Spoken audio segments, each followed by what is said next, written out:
5 minute call দিই, কাটেন। না না, অন ক্যামেরা। কি অন ক্যামেরা? আরোহী আর মিরাজের যে ব্রেকআপ হয়েছে, আমি কিন্তু একটা ছবি পোস্ট করেছি যে কাঁধে হাত দিয়ে, যে আমরা দুই বন্ধু চা খাচ্ছি।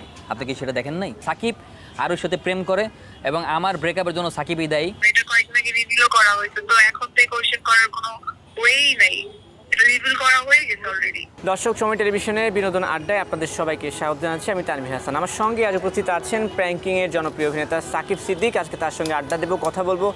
আপনাদেরও অনেক কিছু জানার ইচ্ছা আছে, আগ্রহ আছে, সঙ্গে থাকুন। সাকিব, কি অবস্থা, কেমন আছেন? আলহামদুলিল্লাহ ভালো আছে আল্লাহর রহমতে। আপনি কেমন আছেন? আমি আছি, মোটামুটি ভালো আছি, আল্লাহ রাখছে। ঈদ গেল, ঈদ কেমন কাটালেন? ঈদ আল্লাহর রহমতে বরাবরই ভালো কাটে, পরিবারের সাথে সময় কাটাই। আমার মা ছিল, বাবা ছিল, ভাই ছিল, মোটামুটি তাদেরকে নিয়ে সময় কেটেছি ঈদের সময়। সব কিছুই ছিল। এখন আপনি কোনটা ছিলেন, গরুর না ছাগল? আল্লাহর রহমতে গরু কোরবানি দিয়েছি। কোরবানি দিয়েছেন গরু। ঢাকাতে ঈদ হয়েছে, তাই তো? জি। আচ্ছা, ঠিক আছে। আর ব্যস্ততা কেমন চলছে এখন এই মুহূর্তে? হ্যাঁ, ব্যস্ততা ভালো লেভেলের ব্যস্ততা চলছে। আমার নাটক, আমি বেশ কয়েকটা নাটকের শ্যুট কমপ্লিট করেছি, কয়েকটা নাটকের শ্যুট রানিং চলছে। এরই মধ্যে আমার একটা মিউজিক ভিডিও প্রকাশিত হয়েছে, যে মিউজিক ভিডিওটি হচ্ছে মায়া কারে বলে। মিউজিক ভিডিওটি পরিচালনা করেছেন Nazmul Evan. ARK music YouTube চ্যানেলে মিউজিক ভিডিওটি প্রকাশিত হয়েছে। সো গানটার প্রমোশনের জন্য বিভিন্ন রকম চ্যানেলে ইন্টারভিউ দিচ্ছি, প্রমোশন করছি। এই নিয়েই মোটামুটি একটা সুন্দর ব্যস্ততা কাটছে। মানে হচ্ছে দুই সাকিবই এখন ব্যস্ত না? এক সাকিব তুফান নিয়ে ব্যস্ত, আরেক সাকিব হচ্ছে মিউজিক ভিডিও নাটক নিয়ে ব্যস্ত। হ্যাঁ জি, বলা যেতে পারে। আচ্ছা, ঠিক আছে। সাকিব খানের তো ভক্ত আপনি মনে হয়? হ্যাঁ অবশ্যই, ওয়াই নট। তো সাকিব খানের তুফান দেখেছেন? আনফর্চুনেটলি তুফানটা আমার এখনও দেখা হয়নি, তবে তুফানের টিজার, তুফানের ট্রেলার দেখে আমি খুবই এক্সাইটেড ছিলাম এবং আমি মুভিটি নিয়ে প্রচণ্ড আশাবাদী। দর্শকের রেসপন্সও যথেষ্ট ভালো। মূলত আমার কাজের চাপ, কাজের জন্যই দেখা হয়নি। আমি কাজ শেষ করে ভেরি সুন আমি আমার ফ্রেন্ড সার্কেল নিয়ে হলে দেখতে যাবো মুভিটা। আচ্ছা, বাস্তব জীবন সম্পর্কে জানতে চাচ্ছিলাম। বাস্তব জীবনে কেমন কি চলছে এখন? বাস্তব জীবন আল্লাহ তাআলার রহমতে বেশ ভালোই কাটছে। এই যেমন নতুন নতুন এক্সপিরিয়েন্স গেইন করছি, নতুন নতুন অভিজ্ঞতা হচ্ছে। আমার টিমের আন্ডারে তো কাজ করছি এবং আমি রিসেন্টলি আমার টিমের বাইরেও মোটামুটি কাজ করার চেষ্টা করছি। নতুন নতুন প্রোডাকশন হাউস, নতুন নতুন ডিরেক্টর আন্ডারে নতুন নতুন এক্সপিরিয়েন্স হচ্ছে। সো অনেক কিছু শিখছি, জানছি। রিসেন্টলি আমার যেমন একটা গান রিলিজ হয়েছে, যে গানটি হচ্ছে মায়া কারে বলে। এই গানটি খুব ব্যস্ত না, ব্যস্ততা বলতে ওরকম না। আসলে গানটি শ্রোতারা যখন শুনেছে তারা বেশ পজিটিভ রিভিউ দিয়েছে। এছাড়া আমার পরিবার বলেন, আমার মা গানটা খুব পছন্দ করেছে, তার কাছে খুব ভালো লেগেছে। এটা তো গেল হচ্ছে অন ক্যামেরার ব্যস্ততা। আমি একটু অফ ক্যামেরার ব্যস্ততা সম্পর্কে জানতে চাই। পার্সোনাল লাইফে কি চলছে আপনার এই মুহূর্তে? বাস্তব জীবনের অনেক ইস্যু আছে। যেমন কি ইস্যু আছে? যেমন আমাদের অনেক সময় আমাদের কোনো ফানি ক্লিপ ভাইরাল হয়, আমাদের অনেক সময় কোনো স্ট্যাটাস ভাইরাল হয়। রিসেন্টলি একটা ইনসিডেন্ট ছিল, সেগুলি নিয়ে অনেকে অনেক ধরনের মতামত পোষণ করেছে। কোনো নাটক যখন রিলিজ হয়, সেই নাটকটা তখন দর্শকদের ভালো লাগে, সেটা নিয়েও তারা অনেকে পোস্ট করে, ভাইরাল করে। So lots of issues. আমি স্পেসিফিকভাবে প্রশ্নটা করতে চাই, সেটা হচ্ছে যে মানুষ বলছে যে মিরাজের সঙ্গে ব্রেকআপ হয়েছে, আর হিমিমের সঙ্গে এখন সাকিব সিদ্দিকের প্রেম চলছে। এই বিষয়ে কতটা সত্য এবং এই বিষয়ে আপনার বক্তব্য জানতে চাই। সবার প্রথমে আমি যে ব্যাপারটা বলবো, আমার সাথে আরোহীর যে প্রেম চলছে টোটালি বুলশিট এন্ড রিউমার্স।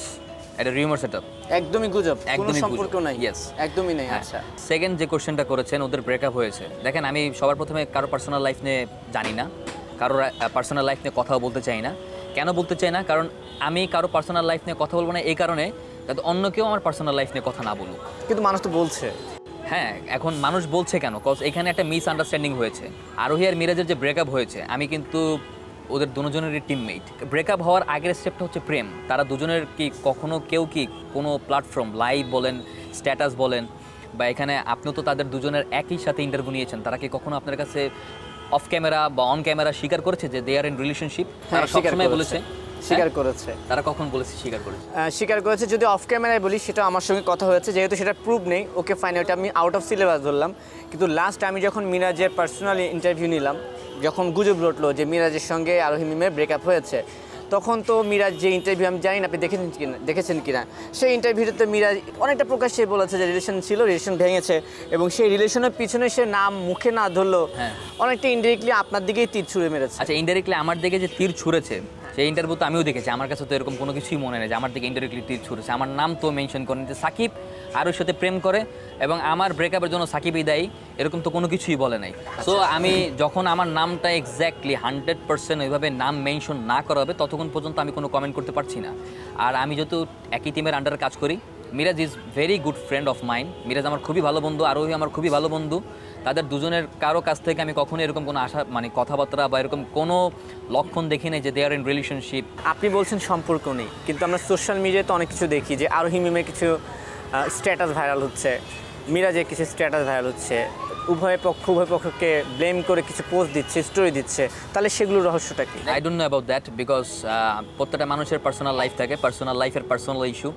এখন মিমকে নিয়ে স্ট্যাটাস দেয় নাকি ওকে নিয়ে স্ট্যাটাস দেয়, ওকে কে কাকে স্ট্যাটাস দেয়, আমি ওদের দুজনের ফেসবুক পেজ তো ফলো করি না, সো আমি জানি না। আপনি আপনার নিজের আইডি তো ফলো করেন। হ্যাঁ, yes. আপনার আইডিতে একসময় দেখা যেত যে মিমের সঙ্গে আপনার ভিডিও কম আসতো, সবসময় মিরাজের সঙ্গে আসতো, কিন্তু এই ব্রেকআপ যখন রটনা রুটলো তারপর থেকে দেখলাম যে মিম আর আপনার সঙ্গে ভিডিও বেশি আসে, হ্যাঁ। টিকটক বলেন বা সবখানে বলেন, কিন্তু মিরাজের সঙ্গে তো আর আসে না। আচ্ছা, কেন আসছে? মিরাজের সঙ্গে আমি কয়েকদিন আগেও একটা ছবি পোস্ট করেছি যে কাঁধে হাত দিয়ে, যে আমরা দুই বন্ধু চা খাচ্ছি। আপনি কি সেটা দেখেন নাই? সেটা তো একটা নাটকের অংশ হতে পারে। নাটকের অংশ না, এটা সেটা টোটালি বাস্তব লাইফ। মিরাজের সাথে আমার একটা টিকটকও ছিল লাস্ট।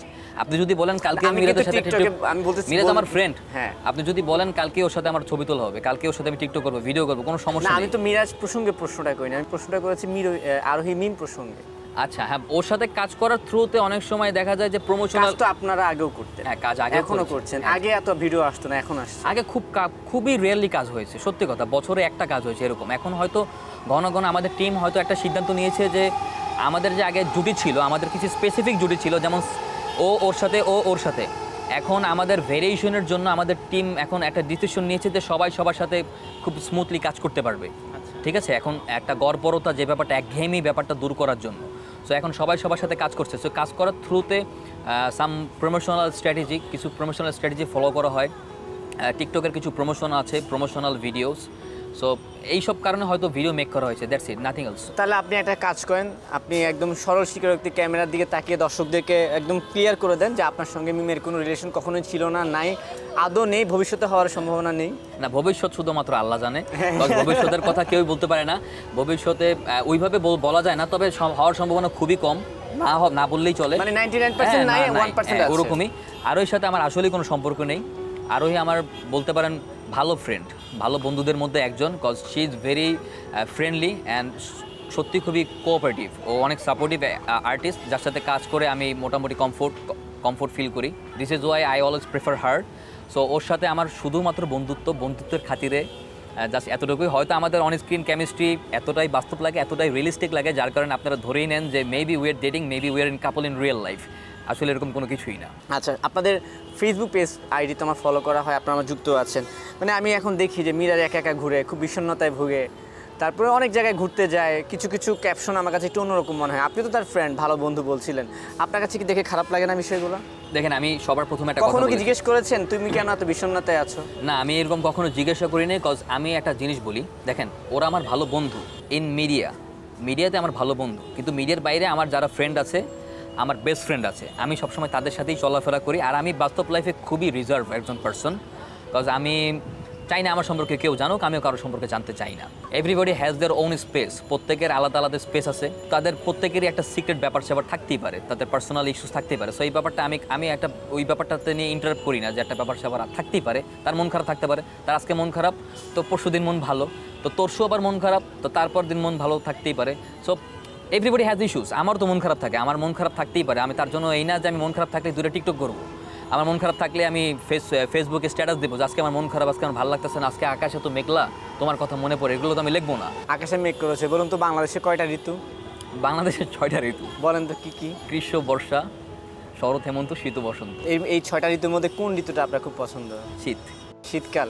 আর ধরুন আমি যদি প্রশ্ন করি যে বর্ষা ঋতুতে, মানে বর্ষাকালে আপনাকে যদি অফার করা হয় যে কার হাত ধরে বৃষ্টিতে ভিজতে চান, কার নামটা বলবেন আপনি? কাকে হিসেবে, ধরুন নায়িকা হিসেবে কাকে বেছে নেবেন সেক্ষেত্রে? ক্যাটরিনা কাইফ। ক্যাটরিনা কাইফ। আপনি অত দূর যাচ্ছেন কেন? বাংলাদেশের মধ্যে বলুন না। বাংলাদেশে তো ওরকম। আপনি যদি চান আমি আপনাকে সিলেবাস আরো ছোটো করে দিতে পারি, বাংলাদেশে যদি খুঁজে না পান। না, হ্যাঁ, না, আপনার বলতে হবে, আপনি বললে অনেক ঝামেলা হবে। আমি জানি আপনি কি বলতে চাবেন, আমি বলি মেহজাবিন। মেহজাবিনের হাত ধরে মানে আপনি হাঁটতে চান বর্ষাকালে? Yes. আর যদি ওই যে সিলেবাস ছোটো করে যে বলছে প্র্যাঙ্কিং এর কার হাত ধরে আপনি বর্ষায় বৃষ্টিতে ভিজতে চান, কার নাম বলবেন? প্র্যাঙ্কিংয়ের সবার হাত ধরে আমি বর্ষায় বৃষ্টিতে ভিজেছি আমার নাটকের থ্রুতে। আমি আর কারো হাত ধরে হাঁটতে চাই না। নাটকের বাইরে কারো ইচ্ছা নেই? না, আমি শুটে অনেকবার রিটেক দিয়েছি, টেক দিয়েছি, সবার হাত ধরে আমার হাঁটা হয়ে গেছে, তো ওই ইচ্ছা আমার পূরণ হয়ে গেছে। তো আমার এখন আর চাই না প্র্যাঙ্কিংয়ের বাইরে। এখন প্রশ্ন যেটা করতে যাচ্ছিলাম, মিরাজের সঙ্গে আপনার লাস্ট কবে কথা হয়েছে? মিরাজের সঙ্গে আমার লাস্ট শুটেও কথা হয়েছে। আমরা যখন লাস্ট শ্যুট করেছিলাম, ওর সাথে আমার দেখা হয়েছে, সুন্দর একটা কনভারসেশন হয়েছে, আমরা সাথে চা খেয়েছি। শুধুমাত্র মিরাজ না, ওখানে সজীব ভাইও ছিল, সজীব ভাইয়ের সাথে কথা বলেছি, আমরা বাংলাদেশের খেলা নিয়ে অনেক আলোচনা করেছি, বাংলাদেশের ক্রিকেট টিমের আলোচনা সমালোচনা করেছি, অনেক কিছু। আর আরোহী মেয়ের সঙ্গে লাস্ট কথা হয়েছে কখন? আরোহী মিমের সঙ্গে আমার লাস্ট কবে কথা হয়েছে, আরোহীর সাথে আমার লাস্ট শ্যুট হয়েছে, তখন ওর সাথে আমার কথা হয়েছে। এর মধ্যে অনেক মানে লাস্ট শুট বলতে কতদিন আগে? Most probably 26-27। এখন 26-27, এখন একটা চ্যালেঞ্জ দিয়ে পারবেন? জাস্ট এমনিতে আরোহী মেয়েকে একটা ফোন দেন, একটু খোঁজ খবর নেন, আমরা দেখি কেমন আছেন, কি বলে সে। না না না, ঠিক আছে, বাট এমনিতে একটু ফোন দিয়ে কি খবর তোমার, কোথায় আছো, কেমন আছো শুনি। আচ্ছা ঠিক আছে, কল দেওয়া যেতেই পারে। হ্যাঁ ঠিক আছে, 30 সেকেন্ড এনাফ আমাদের জন্য, একটা ফোন দেন। Okay sure. আমরা একটু লাউড স্পিকার দিই যেন দর্শকরাও শুনে যে ফোনটা গিয়েছে। আচ্ছা, মেবি শি ইজ বিজি। ওকে, যেহেতু ফোন দিয়েছেন ফোনটা ধরেনি, সো আপাতত আমরা এখান থেকে ফিরে আসি, তাই তো? যদি okay, কল ব্যাক ঠিক করে তাহলে আমরা আবার কলে চলে যাব। হ্যাঁ, কল যদি ব্যাক করে দেন কথা হবে, না হয়। এই যে ধরুন আপনি বলছেন যে আপনার আর আরোহীর সম্পর্ক নিয়ে যেগুলো ফেসবুকে সোশ্যাল মিডিয়া চলছে গুজব, তো আপনারা তো একসাথে শুটিং করেন, তো যখন আপনি আরোহী, মিরাজ বা অন্য যারা আছে আপনার কলিগরা আছে একসাথে শুটিং করেন, এই পোস্টগুলো দেখেন, এগুলো নিয়ে আসলে আপনাদের মধ্যে তখন কেমন ফিলিংস হয় বা কী ধরনের রিয়াকশন, প্রতিক্রিয়া? টোটাল ব্যাপারটা নিয়ে আমাদের ভিতরে অনেক হাসাহাসি হয়, প্রচণ্ড হাসাহাসি হয়, এবং আমরা পাবলিকের রিয়াকশন দেখে আমরা ব্যাপারটা খুব এনজয় করি। আমরা দেখি যে তারা আমাদেরকে নিয়ে এই ভাবছে, বাপরে বাপ, এই দেখো তোমার আর আমার নিয়ে ভাবতেছে যে তুমি আর আমি মনে হয় প্রেম করি, তুমি আর আমি হয়তো কাপল, এরকম কিছু। সো এটা আমরা খুব ভালোভাবে, আমরা খুব পজিটিভলিভাবে নিয়ে হাসাহাসি করি। That's it, nothing else. কাজ তো চলছে অনেকগুলো কাজও করেছেন এ পর্যন্ত। আপনাকে যদি বলি যে আপনার নিজের অভিনীত এখন পর্যন্ত সবচেয়ে বেস্ট কাজ কোনটা বলবেন? আমার নিজের অভিনীত এখন পর্যন্ত বেস্ট কাজ হচ্ছে বয়স 18, যে এই নাটকটি ডিরেকশন দিয়েছেন আর্থিক সজীব ভাই, এবং আমার অপোজিটে ছিল শায়লা সাথী। আচ্ছা, আর লাস্ট যে নাটকটা করেছেন না মিমের সঙ্গে, ওটার নাম জানি কি ছিল? এই নাটকটার নাম হচ্ছে বদমাশ গার্লফ্রেন্ড। বদমাইশ গার্লফ্রেন্ড। আচ্ছা, এই যে শুটিং করতে যান, শুটিংয়ে আপনাদের মজার কোনো ঘটনা শেয়ার করার মতো ভক্তদের সঙ্গে? শুটিংয়ে যখন থাকি তার প্রত্যেকটা মুহূর্তেই অনেক মজার, প্রত্যেকটা মুহূর্তেই। কজ দেখা যায় যে আমরা শুটিংয়ে গল্প করি, শুটিংয়ে এক জায়গা থেকে আরেক জায়গায় চলে যাই, গল্প করতে করতে টাইম চলে যায়, সান চলে যায়, সবাই তাড়াহুড়ো করে শ্যুট করি, নানান ধরনের ইনসিডেন্ট থাকে। আমি আবার অনেক কিছুই পারি না, যেমন আমি গাছে উঠতে পারি না, ঠিক আছে, বা আমি উঁচু কোনো দেয়াল বাইতে পারি না, এই ব্যাপারটাতে আমি একটু অপারক। ছোটোবেলা থেকে একটু থাকে না, একটু গাছ ছপদের থাকে না কিছু পোলাপান, আমি ওরকম না। তো সেই ক্ষেত্রে এটার বিহাইন্ড দ্য সিন দেখলে আপনারা অনেক হাসাহাসি করবেন। দেখা যাচ্ছে যে আমাকে 4-5 জন মানুষ ধরে আমাকে গাছে তুলছে, অথচ আমার এতটুকু দেখা যাচ্ছে, মানুষ হয়তো ভাবতেছে আমি গাছে উঠছি। সো ওই সময়টা আমি অনেক নার্ভাস থাকি। আমার কোয়ার্টিস আবার যে থাকে, সেও তো গাছে উঠছে, সে আবার আমাকে সাপোর্ট করে, এই না ভয় পাওয়া যাবে না, তুমি ভয় পেলে তো আমিও ভয় পাবো, ও আবার আমাকে ধরে রাখে। So lots of. আপনি গাছে উঠতে পারেন না, মানুষ আপনাকে দিয়ে প্রেম করতে যাচ্ছে, আপনি প্রেমও করতে পারছেন না। আমাকে দিয়ে প্রেম করতে যাচ্ছে মানে? এই যে মানুষ তো বলছে যে একটু আগে যেটা প্রশ্নটা করলাম, যে মিমের সঙ্গে প্রেম করে দিচ্ছে আপনাকে, কিন্তু আপনি সেই প্রেমটাও করতে পারছেন না। আপনার জীবনটা এখনো ব্যর্থতায় পরিপূর্ণ আছে, তাই তো? না, সামান্য প্রেম করতে পারছি না বলে যদি বলেন ব্যর্থ, তাহলে সেই ব্যর্থ হওয়াই ভালো। আসলে কি মিরাজের সঙ্গে ব্রেকআপ হয়েছে আপনার? আসলে ওর সাথে কেবল প্রেম ছিল, কখনো আমি কোথাও বলছি